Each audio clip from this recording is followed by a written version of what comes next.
नमस्कार. लक्षवेधीमध्ये आपल्या सगळ्यांचं स्वागत. मी प्रसाद काथे. आरक्षणाच्या साठीची लढाई ही आता SIT चौकशीच्या फेऱ्यात अडकलेली आहे. मराठ्यांना आधी OBC म्हणून, नंतर राज्यभरातल्या मराठ्यांना कुणबी म्हणून आरक्षण मागायला निघालेले मनोज जरांगे या निमित्तानं पुरते गोत्यात येताना दिसतायत. आणि त्याला कारण ठरलंय तो त्यांचा संघ. असं म्हणतात, असंगाशी संघ करू नये. पण राजकारणात काही हेतूंनी वावरणाऱ्यांना अशा प्रकारचा कुठलाच विधिनिषेध उरलेला नाही, हे आता जवळपास सिद्ध होत आलेलं आहे. मनोज जरांगेंचं आंदोलन पहिल्या दिवसापासूनच कोणीतरी चालवतंय हे लपून राहिलेलं नव्हतं. मनोज जरांगेंच्या अंतर्वली सराटीतल्या प्रत्येक घटनेच्या मागे कोणीतरी आहे आणि ते नुसतंच आहे नाही तर ठामपणे उभं आहे हेही लपून राहिलं नव्हतं. अर्थात जी गोष्ट गेले जवळपास 6 ते 8 महिने कर्णोपकर्णी होत, चर्चेत राहत, कुजबूज स्वरूपात आमच्यापर्यंत पोहोचत होती, माध्यमातल्या सगळ्या लोकांना कळून चुकली होती, ती महाराष्ट्र विधिमंडळामध्ये पोहोचेपर्यंत आजचा दिवस उजाडला. आणि या निमित्तानं आता जरांगेंच्या एकूणच आंदोलनातून काय काय घडलं, काय काय घडवायचं होतं आणि कुणाला काय घडवायचं होतं, या सगळ्याच गोष्टींचा तपास होणार आहे. जरांगेंच्या आंदोलनाच्या मागे राजेश टोपे आहेत हे अख्ख्या अंतर्वली सराटीलाच काय, जालन्याला ठाऊक होतं, बीडला ठाऊक होतं, मराठवाड्यालाही ठाऊक होतं. पण आज पहिल्यांदाच विधिमंडळामध्ये, त्यात सुद्धा खास करून विधान परिषदेत प्रवीण दरेकर यांनी राजेश टोपे यांचं नाव घेतलं आणि हा संपूर्ण प्रकार कायद्याच्या पटलावर नोंदवला गेला. राजेश टोपे हे जालन्यातलं एक प्रस्थ आहे. या जालन्यातल्या राजकारण्याच्या माध्यमातून त्यांचा पक्ष आणि त्या पक्षाचं नेतृत्व हे महाराष्ट्र अशांत करायचा प्रयत्न करत होतं का, असा सवाल आता सत्ताधारी विचारू लागलेत. सत्ताधाऱ्यांच्या या प्रश्नाच्याच निमित्तानं अधिकाधिक माहिती गोळा करण्यासाठी जी SIT घोषित झाली आहे, त्या SITच्या अंतर्गत आंदोलनाच्या आडून झालेले आर्थिक व्यवहार आणि त्याच्याही पलीकडे जाऊन राज्यात जातीय द्वेष निर्माण करणं, तसंच राज्यातल्या सत्तेला अधिकाधिक अडचणीत आणणं, अशा प्रकारची कारस्थानं रचली गेली का, हे सुद्धा तपासलं जाईल. SITची घोषणा होताच सर्वप्रथम जरांगेंच्या मदतीला कोणी धावून आलं असेल तर ते दुसरं तिसरं कोणी नाही, रोहित पवार आहेत. रोहित पवार यांना SITची घोषणा म्हणजे चोर सोडून संन्याशाला फाशी देण्याचा प्रकार वाटतोय. रोहित पवार यांनी SITच्या आडून राजकारणात कुणाला तरी अडकवण्याचा डाव आहे, अशा प्रकारची भूमिका घेतली आहे. तसं पाहायला गेलं तर विरोधकांमधून कोणीही SITच्या बाबतीत फारसं काही बोललेलं नसताना फक्त आणि फक्त रोहित पवारच तात्काळ, सत्वर आणि वेगवान रीतीनं या SITचा विरोध करायला समोर काय यावेत, हाही प्रश्न आहे. एकूणात जरांगे हा चेहरा असेल तर जरांगेंना मोहरा बनवणाऱ्यांच्या मनात नक्की काय आहे? आजच्या लक्षवेधीत त्या निमित्तानं प्रश्न आपण उपस्थित करतोय की जरांगेंच्या मागून जोर कुणी लावलाय. यासाठी आपल्यासोबत चर्चेत कोण आहेत त्यांचा आपल्याला पटकन परिचय करून देतो. या चर्चेमध्ये आपल्यासोबतच्या मान्यवरांची ओळख अशी आहे. डॉक्टर सुदर्शन तारक आहेत आपल्यासोबत. डॉक्टर सुदर्शन तारक हे जरांगेंचे समर्थक म्हणून आपल्याला परिचित आहेत. आपल्यासोबत ॲडव्होकेट हेमा पिंपळे आहेत. त्या राष्ट्रवादी शरदचंद्र पवार गटाच्या प्रवक्त्या आहेत. प्रवक्ता राशप या नात्यानं ॲडव्होकेट हेमा पिंपळे या चर्चेत असतील. भारतीय जनता पार्टीचे प्रवक्ता प्रतिनिधी या नात्यानं आमदार सिद्धार्थ शिरोळे या चर्चेत आहेत. आणि मराठा समन्वयक दिलीप पाटील या चर्चेमध्ये आहेत. मान्यवरांचं या चर्चेत स्वागत. माझा पहिला प्रश्न पटकन सिद्धार्थ शिरोळे आपल्याला आहे. सिद्धार्थजी, माझा आवाज नीट आपल्यापर्यंत पोहोचतोय अशी माझी अपेक्षा आहे. आपण SITची मागणी करून ज्या काही अपप्रवृत्ती मराठा आरक्षणाच्या आंदोलनात घुसल्या आहेत त्यांना समोर आणू पाहताय का जरांगेंना लक्ष्य करू पाहताय? नाही, मला असं वाटतं की परवा जे जरांगेंनी जी भूमिका घेतली त्याच्यानंतर कुठेतरी हे स्पष्ट व्हायला लागलं की ह्याच्यात हे जरांगेंची स्क्रिप्ट नाहीये. आणि मला तर म्हणजे ऑनेस्टली मला असं वाटतं, मी टीव्ही बघितलं तर मला असं वाटतं एक तर संजय राऊत बोलत होते, नाहीतर रोहित पवार बोलत होते. म्हणजे ते ज्या पद्धतीचं भाषा असती त्या पद्धतीची भाषा कुठेतरी जरांगे पाटलांच्या माध्यमातून परवा त्यांच्या आतनं बाहेर आली. आणि त्यालाच अनुसरून म्हणजे कोण तर उद्धव ठाकरे साहेब आणि शरद पवार साहेब. कुठेतरी आता हे स्पष्ट व्हायला लागलंय की हे जरांगे आता बोलत नाहीये आणि ह्याच्यासाठी काही फार विवेक बुद्धीची गरज नाहीये. इतक्या दिवस ज्या पद्धतीने ते बोलत होते, अचानक एवढा राग कुठला आला मला काही लक्षातच आहे ना. बर तो राग फक्त न भाजपवरती आहे न महायुतीवरती आहे, एकाच व्यक्तीवरती कशामुळे आला.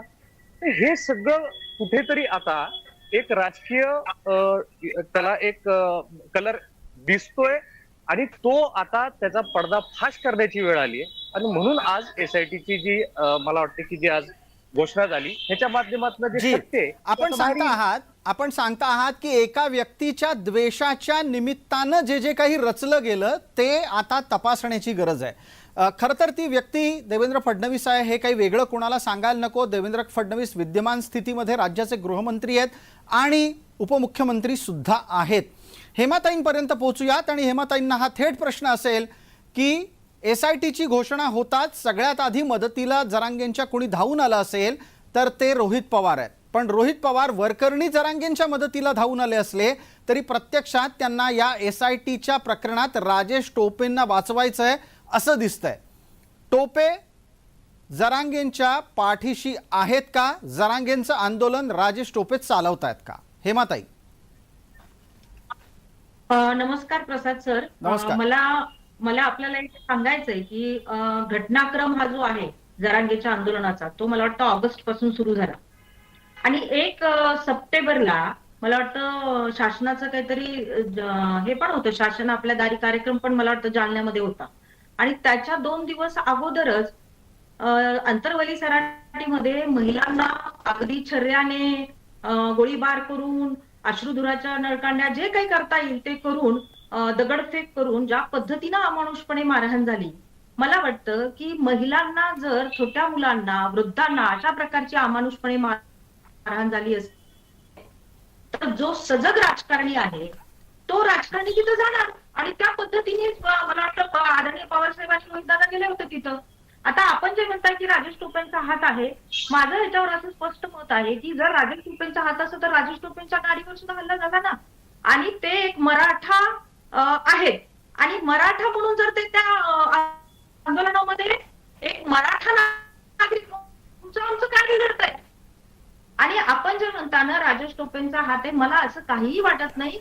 ही एक मराठा, गरीब मराठा, शैक्षणिक दृष्ट्या मागास मराठ्यांची ही एक चळवळ होती.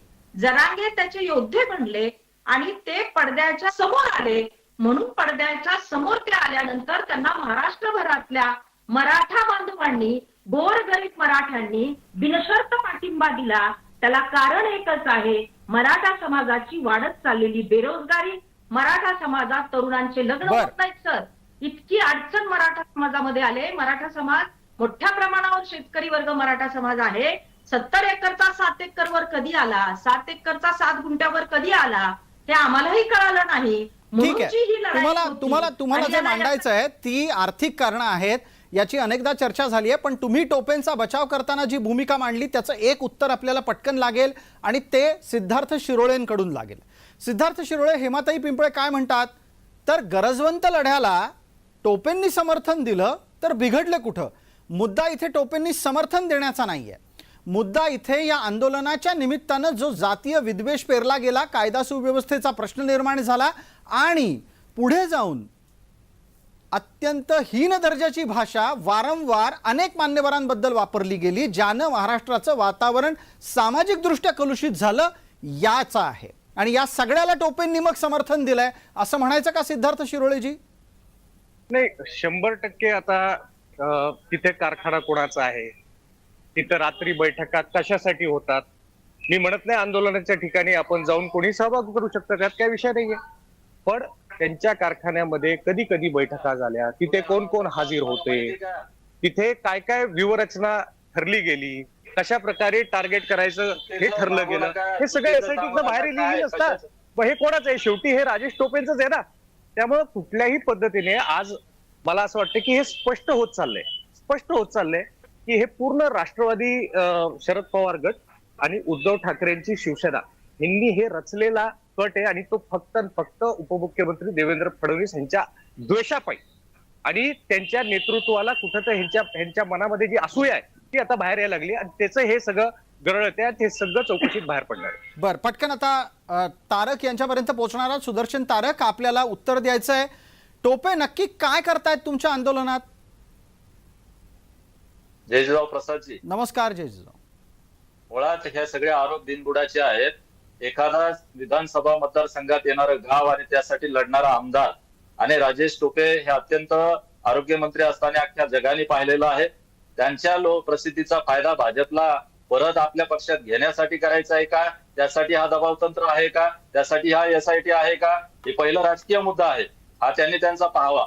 मुळात एक लक्षात घेणं गरजेचं आहे, एखादा माणूस, सामान्य माणूस लोक लढा निर्माण करतो, हा लोक चळवळ निर्माण करतो, हजारो कोटीभर लोक त्यांच्या मागे उभा राहतात, समाजाचा प्रश्न घेऊन रस्त्यावर उतरतो, सरकारशी भांडतो, कारण सरकार हे मायबाप असतं राज्याचं आणि राज्याच्या प्रमुख ते 3 जण आहेत. त्यांना भांडण्याचा अधिकार, त्यांना खालीवर बोलण्याचा अधिकार, आपल्या जसा बापाला आईला आपण बोलतो तसा सरकारला बोलण्याचा अधिकार, एक आमचा समाजाचा प्रतिनिधी मुलगा म्हणून ते बोलण्याचा अधिकार आहे का नाही, तो पहिला प्रश्न सांगावा. आणि चुकीच्या काहीही गोष्टी सांगू नये.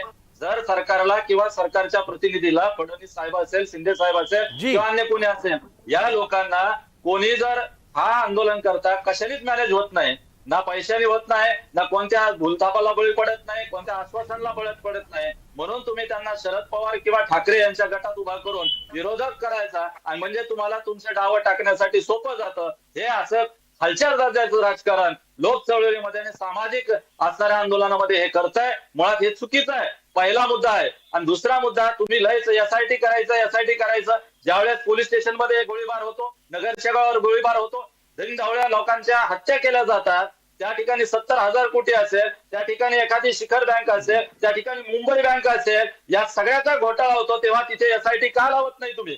आणि मग आमच्या सामाजिक आंदोलनामध्ये राजकीय रंग देऊन ते आंदोलन मोडीत काढण्याचा प्रकार जो करतोय हा भाजप आणि फडणवीस साहेब करताय, त्यांचं सरकार करतंय. हे माझा गंभीर आरोप आहे तुमच्यावर. जी, सुदर्शन तारक, आपलं उत्तर पोहोचलं आणि तुम्ही टोपेंची एकूणातलीच भूमिका बचावात्मक रीतीने मांडण्याचा प्रयत्न केलात. मी अशी विनंती करतो की एक फोटो सध्या बऱ्यापैकी चर्चेत आलाय, तो एकदा आपण आधी पाहणार आहोत. तो फोटो समोर येऊ द्यात. या फोटोत काय दिसतंय तर आजारी असलेले किंवा उपचार घेणारे मनोज जरांगे अत्यंत हसतमुखरित्या राजेश टोपेंना टाळी मागतायत आणि राजेश टोपे सुद्धा अत्यंत प्रसन्न चेहऱ्यानं टाळी देत आहेत. मला गंमत यातली कळत नाही की हेच मनोज जरांगे सत्तेतल्या बाकीच्या नेत्यांच्या बाबतीत अत्यंत आक्षेपार्ह स्वरूपाची भाषा वापरतात, पण मग टोपेंच्या बाबत एवढे खुश का असावेत? दिलीपराव याचं उत्तर लागेल आणि दिलीपराव, या उत्तरासाठी मी आपल्यापर्यंतच येतो आहे. गरजवंत लढ्याला टोपेंनी समर्थन दिलं तर बिघडलं कुठं, असा जो बचाव हेमाताई करतायत तो प्रत्यक्ष आणि प्रत्यक्ष तेवढाच आहे का हो? हा एक भाग. दुसरा याच्यातला एक तपशिलातला महत्त्वाचा भाग आपल्या लक्षात घ्यायला हवा की ठराविक नेत्यांबरोबर जरांगेंचं वर्तन आपल्याला लक्षात येतं, डोळ्यात भरेल इतका फरक त्याच्यामध्ये असतो. जरांगे शिंदेंना शिव्या देतात, फडणवीसांना शिव्या देतात, भुजबळांना शिव्या देतात, पण टोपेंबाबत गोड असतात. शरद पवारांचं तर तोंड भरून कौतुक करतात. उद्धव ठाकरे आपल्या सोबत दिसले की त्यांना केवढा आनंद होतो. असं का असतं दिलीपराव? मला जरा विस्तृत 1 मिनिट व्यवस्थित द्या. जी, 2 मिनिटं दिली, पूर्णपणे आपलं म्हणणं आपण मांडा, त्यानंतर पुढचे प्रश्न. बोला दिलीपराव. आता आमचे मित्र सुदर्शन तारक म्हणले की जे काय भाषा वापरली जाती ती एक आपल्या आई वडिलांना ज्या पद्धतीनं आम्ही भाषा वापरतो त्या पद्धतीनं जरांगे भाषा वापरतात. आई वडिलांच्या हक्कानं भाषा तुम्ही वापरू शकता, खरं आई वडिलावरून वापरू शकत नाही. फरक लक्षात घ्या. माझं म्हणणं आहे की त्यांनी त्यांचे आई वडील काढायचं हे आपल्या मराठा संस्कृतीला शोभत नाही.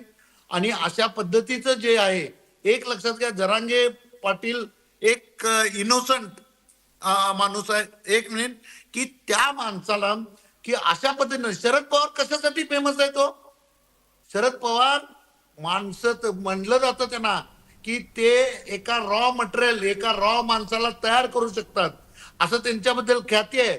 तर ही जी पद्धत आहे हे जे आता नाही म्हणतात, मी आपल्याला आपल्या स्क्रीनवर एक फोटो दाखवतोय जी. शैलेंद्र पवाराचा.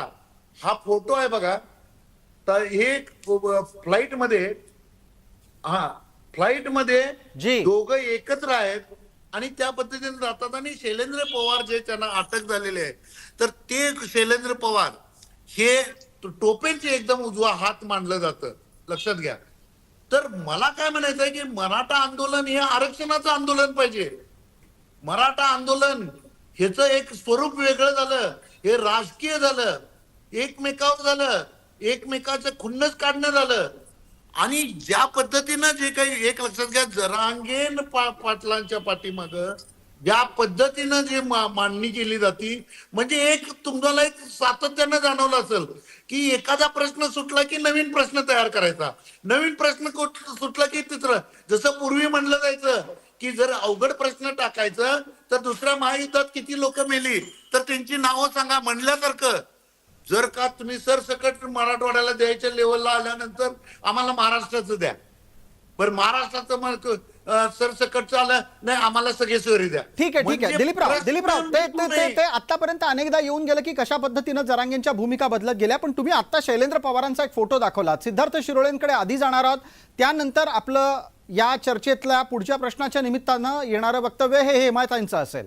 आधी सिद्धार्थ शिरोळे आपल्याला विचारू इच्छितो, मुळात जरांगेंचं आंदोलन हे राजेश टोपे चालवतायत इतका गंभीर आरोप विधान परिषदेमध्ये झाला आणि त्याला माहिती स्वरूपातल्या जे काही तपशील समोर आलेले आहेत ते ताब्यात आलेल्या व्यक्तींकडून आलेले आहेत.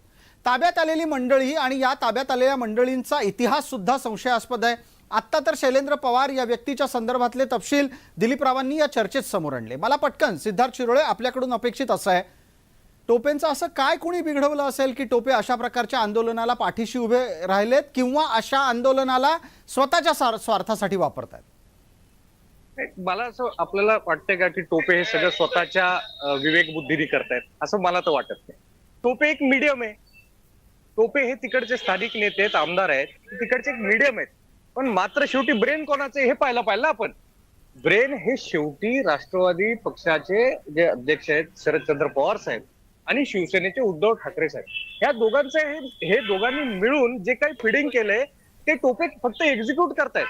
त्यामुळे हे सुद्धा आपल्याला ह्या सगळ्या धागेदोरे लागतील. म्हणून मी काय म्हणलो, रोहित पवार काय बोलतायत तसाच सूर परवा जरांगे पाटलांचा वाटला, तसाच आवाज, तशीच असूया. आणि संजय राऊत जे रोज बरळतात कशाच प्रकारचं बरळ होती ती. त्यामुळे मला असं वाटतं की टोपे हे त्यातलं एक कॉन्ड्यूट आहे. मुख्य ब्रेन तर मात्र राष्ट्रवादी शरदचंद्र पवार साहेब आणि उद्धव ठाकरे साहेब हेच मुख्य ब्रेन. बिलकुल. या चर्चेच्या निमित्तानं पटकन हेमाताईंच्या पर्यंत उत्तरासाठी जाणं गरजेचं आहे. हेमाताई, गंभीर आरोप आहेत. आरोप आज नाही झाले, आरोप पूर्वीपासून होत गेले होते. SITच्या निमित्तानं हे आरोप अधिक गांभीर्यानं घ्यावे लागतील. नाही, आता काय SIT म्हणजे स्पेशल इन्व्हेस्टिगेशन टीम. SIT कोणाच्या विरुद्ध नेमतात? जो हत्या करतो, जो चोऱ्या करतो, जो फसवणूक करतो किंवा काही रहस्यमय काही काढायचं असेल तर SITची नियुक्ती करतात. जरांगेंनी असं काय केलंय? कोणाची हत्या केली? गंभीर गुन्हा केलाय? काय केलंय जरांगेंनी असं? आणि मला वाटतं जर SITच नेमायची असेल तर आंतरवली सराटीमध्ये जी दंगल झाली 1 तारखेला त्याची SIT चौकशी का नाही सरकारने लावली? त्याच्या चौकशी समितीचा रिपोर्ट कुठे आहे? काय झालंय? तो विधिमंडळामध्ये का नाही मांडला? त्याचा रिपोर्ट मांडायचा ना आंतरवली सराटीच्या दंगलीच्या चौकशीचा. हे सरकारचं काम नाही का? आणि आता जी राजेश टोपे त्याच्या पाठीमागे आहेत वगैरेची भाषा किंवा ते मीडिएटर आहेत, आता सांगितलं की ते स्थानिकचे आमदार आहेत. एकीकडे स्थानिकच्या आमदारांनी जर कुठल्याही जनतेच्या प्रश्नावर एखादं आंदोलन होत असेल तर त्याचं समर्थन नाही करायचं का? त्याच आंदोलनात सहभाग नाही घ्यायचा का? आमदार साहेब तुम्ही सांगा, तुमच्या स्थानिकला जर काही कुठले प्रश्नावर कुणी आंदोलन करत असेल, जरांगे फाटके नेते आहेत आमचे, म्हणून जर तुम्ही अशा प्रकारे त्यांची SIT चौकशी लावून आंदोलन चिघळण्याचा प्रयत्न करत असाल तर तुम्ही चुकता आहात. महाराष्ट्रातली जनता हेमाताई, आपण म्हणताय की राज्य सरकारनं SIT लावून खोडी काढली आहे आणि चुकीचं धोरण राबवलेलं आहे. सिद्धार्थजी, आपल्याला उत्तर द्यायचं होतं, मी 30 सेकंद देतो. यानंतर आपल्या सोबत असलेल्या इतर 2 मान्यवरांना पण पटकन बोलतं करायचंय. SIT निर्णय राज्य सरकारच्या अंगलट येणारा असेल का? नाही, त्याच्यातनं सत्यच बाहेर होईल. मी ते त्यांचंच उत्तर देत होतो की अहो, स्थानिक आमदार जरी असलो तरी एवढे वर्ष सरकार तुमच्याकडेच होतं ना, मग तुम्ही काही नाही करू शकला आणि तुम्ही आता फार तिथं समर्थन दाखवायचा प्रयत्न करताय. अहो, खरं काम केलंय देवेंद्रजींनी. तुम्ही सुद्धा आत्मपरीक्षण करा. मराठा समाजासाठी खरं काम, खरं आरक्षण देण्याचा अभ्यास कोणी केला, कोणी इंटेंट दाखवली, कोणी टिकून दाखवलं, हे करा तुम्ही. त्यामुळे ते थोडंसं आत्मपरीक्षणाची गरज आहे तुम्हाला. 60 वर्षानंतर समजा तुम्ही समजा टोपे साहेबांची बाजू घेऊन म्हणता की आरक्षणाचं त्यांना फार त्यांच्या आतनं येलं, तर हे चुकीचं आहे. हे महाराष्ट्र कधीही हे सहन करू शकणार नाही, कारण इतकं धडधान खोट आहे. त्यामुळे मला वाटतं की एसआयटीच्या माध्यमातून योग्य ती चौकशी, योग्य त्या पुराव्या सकट जेव्हा समोर येईल तेव्हा आपण परत चर्चा करू. बिलकुल, या निमित्तानं पुढे जातोय आणि चर्चेचा पुढचा मुद्दा हा आता डॉक्टर सुदर्शन तारक आपल्यासाठी आहे. सुदर्शन तारक, टोपेंच्याकडून मदत मिळत राहिली हा आरोप आहे. मुद्दा टोपेंकडून मदत घेण्याचा नाही आहे, त्या मदतीचा तुम्ही काय वापर केला त्याच्यासाठी आहे. आणि टोपेंनी दिलेल्या मदतीच्या माध्यमातून तुम्ही जर राज्यात अशांतता निर्माण करत असाल तर तुमच्यासोबत टोपे पण अडचणीत येणार आहेत. प्रसादजी, मुळात एक जन आंदोलन उभा करणाऱ्या फाटक्या माणसाला एक नेतृत्व दिला, गरजवंत मराठ्याचा लढा आरक्षणासाठी उभा राहिला, त्याला कटघऱ्यामध्ये उभा करण्याचं काम सध्याचं सरकार करत आहे. नको त्या माणसाला राजकारणाशी जोडून आणि राजकारणातला चांगल्या माणसाला आंदोलनाशी जोडून बदनाम करण्याचं काम पहिलं हे करतात. मुळात एक लक्षात घ्या, यासाठी करायचे तर आता आमच्या भगिनीने सांगितलेलं आहे.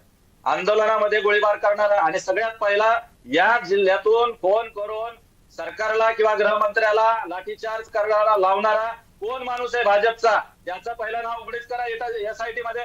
आणि सरकारमधल्या तिन्ही पैकी कोणत्या माणसाने लाठीचार्जचा आदेश एसपींना दिला त्याचा सुद्धा चौकशी करा, एसआयटी करा. आणि सगळ्यात मुळात प्रश्न आहे, जो खर्च आलेला आहे, मी परत सांगतो, आपल्या चर्चेच्या माध्यमातून सांगितला, आम्ही 12 रुपये किलोमीटरनी गाडी लावलेली आहे आणि आमचे स्वतःचे पैसे जमा करून त्या ठिकाणी डिझेल टाकलेलं आहे. आज एसआयटी करायची तर करा. किती पोळ्या कोणत्या घरातून आल्या, किती चटणी किलो आलेल्या आहे, किती भाज्या आमच्या घरामधून कोणत्या घरातून गेल्या, ते एसआयटी मध्ये येईल ना. बर, आता एक तपशील, थांबा, एक कागद आहे माझ्याकडे, यातला एक तपशील आपल्याला पटकन सांगतो आणि दिलीपराव त्याच्यावर तुम्ही बोललं पाहिजे.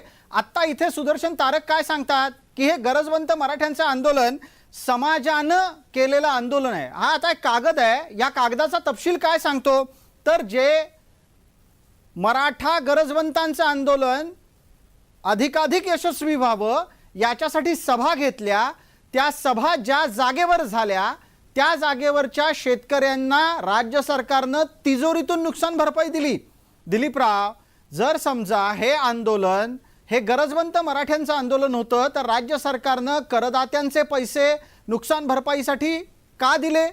मग आणि त्याही पलीकडे जाऊन गरजवंत मराठ्यांच्या नेत्यांवर फुलं उधळून आंदोलन चालवलं तर सरकारचा पैसा का घेतला? थोडके नाहीत, लाखो रुपये नुकसान भरपाई दिली गेलेली आहे. का तर म्हणे जरांगेंची सभा झाली आणि म्हणून शेतीचं नुकसान झालं. अशा प्रकारचं तर आतापर्यंत इतर कुठे झालेलं आम्ही नाही पाहिलं. प्रसादजी, मी उत्तर देतो त्याला. बिलकुल, आपण द्याच उत्तर. एकदा दिलीपरावांचा 1 मिनिटात प्रश्न आवला, या संदर्भातलं मत ऐकूया. दिलीपराव, आपण बोला आणि उत्तर देण्यासाठी आपण त्यानंतर लगेचच सुदर्शन तारक यांच्यापर्यंत जाऊया.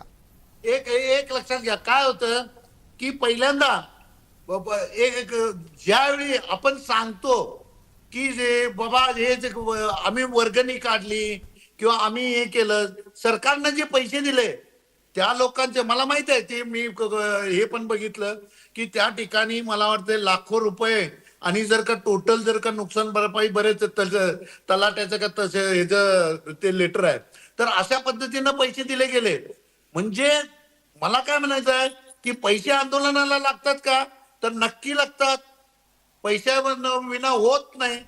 जर पैशाविना होत नाही तर मग मागायचं तर मागून असं ना, कारण लोकवर्गणीतून आंदोलन चालवणं चुकीचं काय नाही आहे. पैसे खरं आम्ही जर का दिलीपराव हाच मुद्दा आहे. दिलीपराव हाच मुद्दा आहे. एका बाजूला म्हणायचं की लोकवर्गणीतून आंदोलन चालतंय आणि दुसऱ्या बाजूला शेतीच्या जागी झालेल्या सभेचं नुकसान भरपाई म्हणून रकमेत वसूल करून घ्यायचं. हे कुठली नीती? सुदर्शन तारक, आपलं उत्तर. हा, उत्तर देतो मी.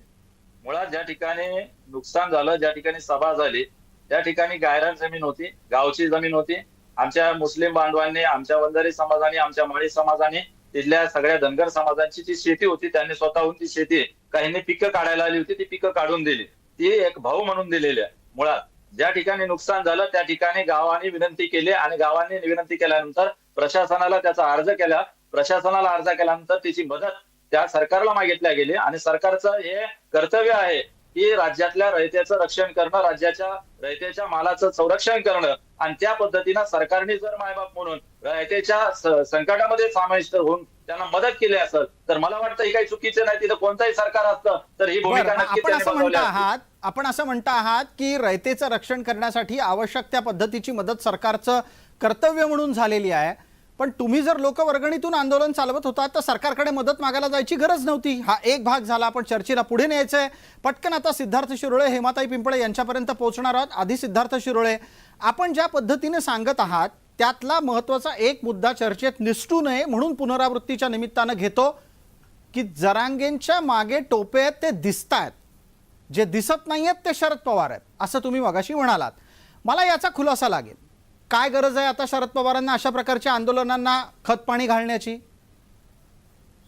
एक लक्षात घ्या की आपण समजा देवेंद्र फडणवीस साहेबांवरती परवा ही टीका केली गेली हे जे स्पष्ट आहे आता. म्हणजे मराठा आरक्षणाबद्दलचा जो लढा चालला होता तोपर्यंत आम्ही कोणीच काही बोललो नाही, कारण तो लढा होता तो योग्य लढा होता. पण जेव्हा आरक्षण दिलं गेलं त्याच्यानंतरची ही जी परवाची जी घटना आहे, परवाचे जे वक्तव्य आहेत, हे वक्तव्य फक्त देवेंद्र फडणवीस साहेबांना टार्गेट करणारे ज्या भाषेत गेले गेलेत ते कुठेतरी त्याच्यातनं नक्कीच मग एक वेगळा रंग यायला सुरू झाला. आणि मग हे होतंय, अर्थात तुम्ही पण म्हणलाय सगळ्यांना माहितीये की शेवटी होत कुठं होतं, टोपेंच्याच कारखान्यात होत होतं, त्यांच्याच मतदारसंघात होत होतं. आणि मग शेवटी टोपे स्वतःहून कधीही ठीक आहे, ऐकून तर घ्या, ऐका तर मी तुमच्यामध्ये बोललो काय? ऐका ना, मी तुमच्याकडे पुरावे समोर येतील. अहो पुरावे अरे तुम्ही या गावाच्या चौथाऱ्यावर आणि पारावर बैठका घेतल्यात. आता तुमचा देवेंद्र फडणवीस म्हणजे सत्य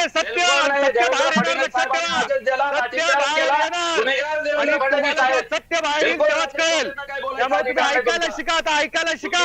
देवेंद्र फडणवीस साहेबांनी आजपर्यंत कुठलीही चौकशी लावली आहे त्याला परत त्यांना घ्यायला लागलं चौकशी लावून बाहेर येईल आणि उभा महाराष्ट्राला चुकीच्या पद्धतीने खोटं बोलतायत, आरोप करतायत कोणाला बी.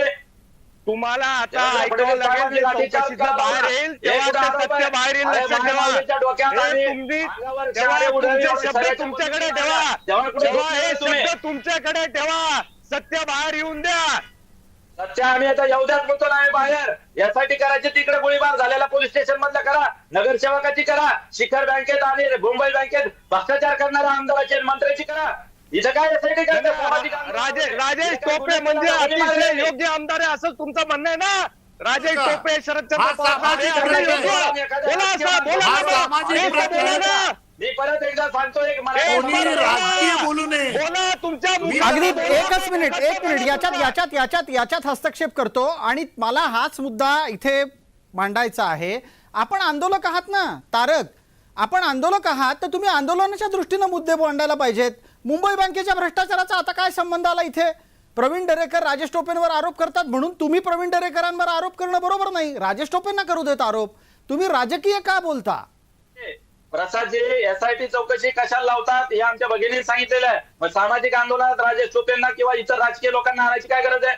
आमच्या गरजवंत मराठ्यांनी उभा केलेलं आंदोलन आहे. ह्याचा आणि भाकरीचा हिशोब एसआयटी मध्ये येणार आहे. किती लोकांनी डिझेलला पैसे जमा केले एसआयटी मध्ये येणार आहे. किती किलोमीटरने गाड्या लावल्या एसआयटी मध्ये येणार आहे. किती खर्च आला त्याचा हिशोब, एक रुपयाचा पायलीचा हिशोब आमच्याकडे तो एसआयटी मध्ये येणार आहे. पण चुकीच्या माणसाचा कोणत्या पक्षाला आम्हाला जोडून कशाला बदनाम करता तुम्ही? एक मिनिट याच्यावर दिलीपराव याचा खुलासा करा. दिलीपराव याचा खुलासा करा. राजकीय मुद्द्याच्या आधारे विषय पुढे नेत जाणे हे तांत्रिक दृष्ट्या काही योग्य नाही. आणि एसआयटी कशाला लावली जाते याचं जे काही अत्यंत मर्यादित उत्तर खरं तर हेमाताईंनी दिलंय, त्यामुळे तारक पुरते गोंधळून गेलेत असं वाटतंय. अहो, अजित पवारांच्या धरणातल्या बांधणीच्या निमित्तानं झालेल्या चर्चेच्या निमित्तानं एसआयटी लागलीच की. त्यांच्या विरोधात आर्थिक गैरव्यवहाराच्या संदर्भातल्या चौकशींमध्ये एसआयटी लागली की. एसआयटी म्हणजे विशेष तपास पथक आहे. ते आर्थिक आणि आयपीसी या दोन्हीमध्ये लागू शकतं. पहिला काते सर, बिलकुल काते सर, मी आपल्याला सांगू इच्छितो की ज्यांनी कुणी बघितलंय गैरसमज पसरलेला आहे की एसआयटी फक्त आणि फक्त एक लागली. एसआयटी सगळ्या गोष्टीची लागलेल्या आहे. ज्यांनी ऐकलं असेल त्यांनी, कारण त्या विधिमंडळात सांगितलं गेलं की जे काय दगडफेक झाली, जे लाठीचार्ज झाला, गोळीबार झाला, तिची देखील चौकशी होणार आहे यात. लक्षात घ्या. म्हणजे कारण त्याचं एक उदाहरण असं दिलं गेलं की दगड कुठं आणली, कुठल्या कारखान्यावरून आणून दगड ठेवली कुठल्या तर खोलीत, ह्याचा रेफरन्स आहे. म्हणजे तिची पण चौकशी आहे. चौकशी सगळीच होणार आहे.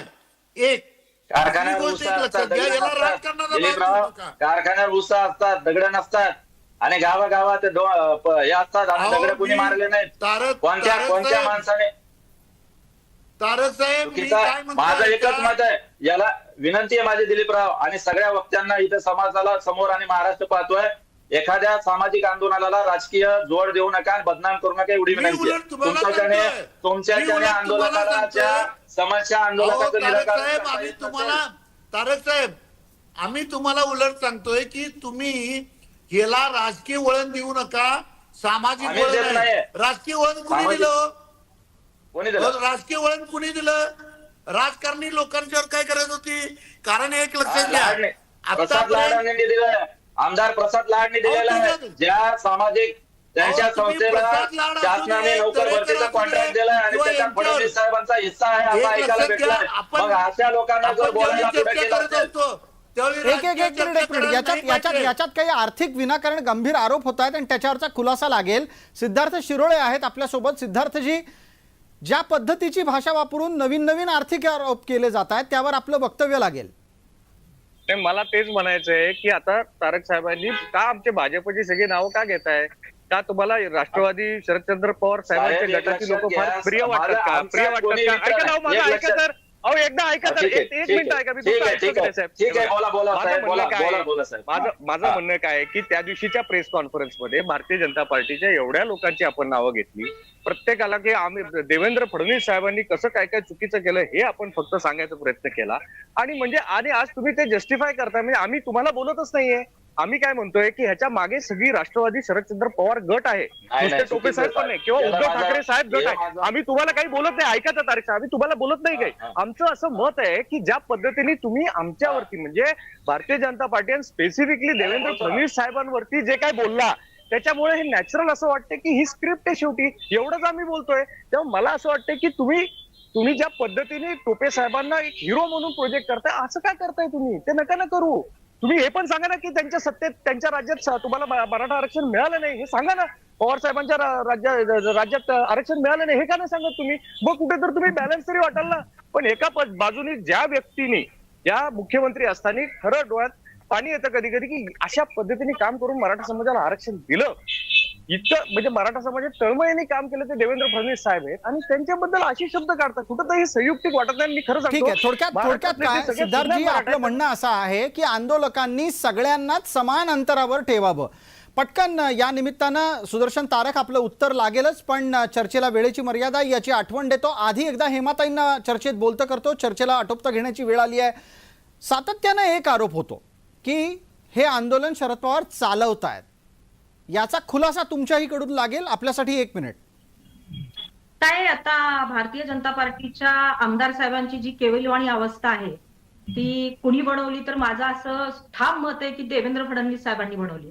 ज्या पद्धतीनं महाराष्ट्रामध्ये पक्ष फोडून ज्या पद्धतीनं आयाराम घेतलेले आहेत, मला वाटतं खरं तर देवेंद्र फडणवीस साहेबांचीच मी प्रसाद सर आपल्या माध्यमातून मागणी करते की देवेंद्रजी फडणवीस साहेबांची एसआयटी चौकशी लावली पाहिजे. देवेंद्र फडणवीस साहेबांची एसआयटी चौकशी लावा. आणि ज्या देवेंद्र फडणवीस साहेबांनी सांगितलं होतं ताई, की मी 8 दिवसाच्या पहिल्या ताई, मी आपल्याला विचारतो, ताई, मराठ्यांना आरक्षण अहो देतो. ताई, राजकीय ज्या देवेंद्र फडणवीस साहेबांनी माननीय अजितदादांना कधीही आम्ही भारतीय जनता पार्टी सामावून घेणार नाही. याचा- जे घोटाळ्याचे आरोप झाले याच्याशी होते, आमचा आणि मग ते तारक सगळे साहेबांचा आरोप, काही संबंध अशोक चव्हाणांवर आदर्श घोटाळ्याचा जो आरोप झाला होता, हे सगळे हर्षवर्धन आमचा- पाटलांवर असतील, सगळे जे तारक- आरोप झालेले आहेत. तारक साहेबांचा आणि काय आमचा झालं? या गोष्टीची याची काही एसआयटी संबंध नाही. चौकशी लावा. अगोदर देवेंद्रजी फडणवीस साहेबांची एसआयटी चौकशी लावा आणि आदरणीय शरदचंद्रजी पवार साहेब या काय संबंध आहे? एक मिनिट अहो, मुद्दा मराठा आरक्षणाचा निघाला आणि गेलाय देवेंद्र फडणवीसांवरची चौकशी लावण्यासाठी. देवेंद्र फडणवीसांची चौकशी काय? देवेंद्र फडणवीसांना राजकीय आयुष्यातून उठवण्याचा प्रयत्न मविया सरकारमध्ये उद्धव सरकारने केला की. तुमचे त्यावेळेचे वकील काय करत होते ते व्हिडिओ रेकॉर्डिंगनी समोर आलेलं आहे. कशा पद्धतीनं देवेंद्र फडणवीसांना तुरुंगात टाकण्याचा कट रचला जात होता ते दिसलेलं आहे. मुद्दा इथे तो नाही आहे. आणि कृपया या निमित्तानं मराठा आरक्षणाच्या आंदोलनाला भरकटवण्याचाही आपण प्रयत्न करू नये. मला एक प्रश्न चर्चेत पटकन तारक आपल्यासाठी घ्यायचा आहे. 30 सेकंद उरलेली आहेत. कृपया पटकन याचं उत्तर द्या. तुम्ही कोणा दुसऱ्या व्यक्तीच्या आणि त्यात सुद्धा खास करून शरद पवार राजेश टोपेंच्या बोळ्यानं दूध पिऊन आंदोलन चालवताय का? अजिबात नाही. आम्ही कोणाच्या बोळ्याने कोणाच्या समर्थनार्थ आंदोलन नाहीये. तुम्ही सगळी एसआयटी चौकशीत सामील केलंय, करायचं जे तुम्हाला करा, त्याच्यात सगळे सत्य समोर येईल. पण न्यायालयीन बाजू सगळ्या गोष्टी लक्षात घ्या. मुळात माझं एक विनंती आहे अख्ख्या महाराष्ट्राला आहे आणि माझ्या सगळ्या समाज बांधवांना आहे, आपल्याला सुद्धा प्रसादजी आणि आपल्या सगळ्या सहकार्यांना सुद्धा आहे. मुळात आंदोलन हे जन आंदोलन आहे. जर हे मराठ्यांच्या मुला मुलींसाठी आहे.